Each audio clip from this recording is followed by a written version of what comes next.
বিসমিল্লাহির রহমানির রহিম। প্রিয় মুসলিম ভাইরা, আসসালামু আলাইকুম ওয়া রাহমাতুল্লাহি ওয়া বারাকাতুহু। সবাইকে আপনাদের প্রিয় চ্যানেল কোরআন সুন্নাহ আলোতে স্বাগতম। আজ আমি আপনাদেরকে একটি হৃদয়স্পর্শী কথা শেয়ার করতে চাই। সেটা হলো আমরা সবাই প্রতিনিয়তই ব্যস্ততার জীবনযাপন করি। যেমন কাজকর্ম, চাকরি-বাকরি, ব্যবসা-বাণিজ্য, ক্ষেত-খামারে কৃষিকাজ ইত্যাদি ইত্যাদি। কিন্তু কেন করি? অনেকে তো আবার নিজের মাতৃভূমি ছেড়ে বাইরের দেশে শুধুমাত্র সুখ আর শান্তির জন্য। তো আসলে প্রকৃত শান্তি কোথায় পাওয়া যায়?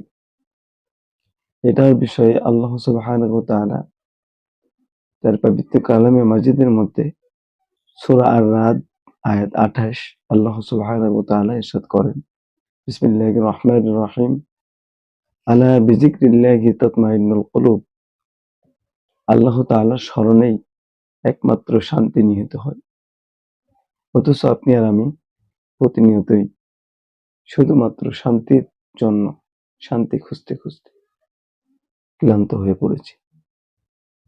আল্লাহর হাবিব সাল্লাল্লাহু আলাইহি ওয়াসাল্লাম সহিহুল বুখারীর ৫০২৭ নম্বর হাদিসের মধ্যে উল্লেখ করেন, খায়রুকুম মান তাআল্লামাল কুরআনা ওয়া 'আল্লামা। তোমাদের মধ্যে ওই ব্যক্তি সর্বোত্তম যে কোরআন মাজিদ শিক্ষা করে এবং অন্যকে শিক্ষা দেয়। আসুন আজ আপনি আমি একটি আমল শুরু করি। প্রত্যেকদিন ৩টা আমল।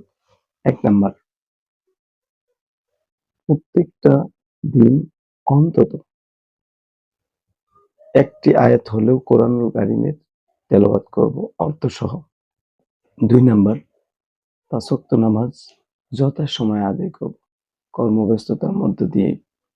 ৩ নাম্বার যেটা করব সেটা হচ্ছে আপনি আমি হারাম থেকে বিরত থাকার চেষ্টা করি। আল্লাহ সুবহানাহু ওয়া তাআলা আমাদেরকে আমল করার তৌফিক দান করুক। জাযাকাল্লাহু খাইর। আসসালামু আলাইকুম ওয়া রাহমাতুল্লাহি ওয়া বারাকাতুহু।